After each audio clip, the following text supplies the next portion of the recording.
দীর্ঘদিন ধরে সন্ত্রাসী কর্মকাণ্ডের প্রতিবাদে ফুঁসে উঠেছে নওগাঁর এই হাজীপাড়া এলাকার বাসিন্দারা। তারা বলছেন যে এই এলাকায় স্থানীয় একটি পরিবার বিভিন্নভাবে এলাকার যেসব বাসিন্দা রয়েছে এই বাসিন্দাদের উপর জুলুম নির্যাতন এবং সম্প্রতি সেখানে পানির একটি সরবরাহকে কেন্দ্র করে মারপিট করে কয়েকজনকে আহত করেছে। সেই সাথে এই এলাকায় ডিপ টিউবওয়েলের পানি সরবরাহ যে ব্যবস্থা তারা নিয়ন্ত্রণ করত।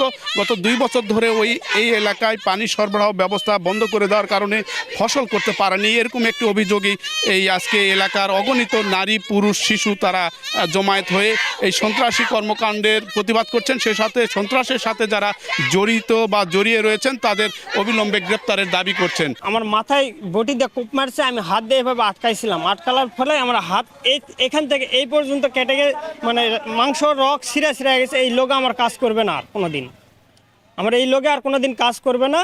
আর এই যে বটিটা এখানে মাথার আগাটা এখানে লাগছে, আর মাজাতে একটা কূপ মারছে ওনার আম্মু। আমার হাজবেন্ড গেছিল কথা বলতে যে কেন এভাবে এতজনের পানি বন্ধ করছেন, কথাটা বলতে গেছিল শুধু, কিন্তু ওনারা কোনো কথাই শোনে না। মানে কোনো কথা বলার আগে দা দিয়ে একেবারে মারছে। আর আমার হাজবেন্ড গেছে মারছে, আমিও গেছি, আমাকেও মারি দিছে। আর আপনাকে সবুজ পুরো ফ্যামিলি সন্ত্রাস। আমরা প্রশাসনের কাছে থানাতে ইনফর্ম করছি, এর আগেও আমরা ইউনিয়ন সাহেবের কাছে করছিলাম। ও খুব সন্ত্রাসী। ইউনিয়ন সাহেব এসে আমাদের যে ফাইসালা করে গেছেন সেই ফাইসালা তিনি মানেন নাই।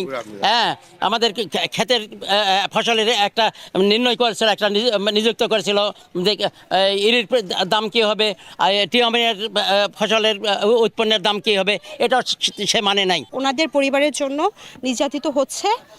আমরা শান্তিতে এখানে এলাকাতে বসবাস করতে পারছি না। তারা নৃশংস তুচ্ছ কারণে তারা প্রত্যেকটা এলাকাবাসীর সাথে অনেক খারাপ আচরণ এবং নির্যাতন করে। বিভিন্নভাবে মানুষদের নির্যাতন করতো, কিন্তু তাদের বাড়তে এমন পর্যায়ে চলে গেছে, তারা এমনভাবে সন্ত্রাস কর্মকাণ্ড চালাচ্ছে যে মানুষ রক্তাক্ত পর্যন্ত হয়ে যাচ্ছে।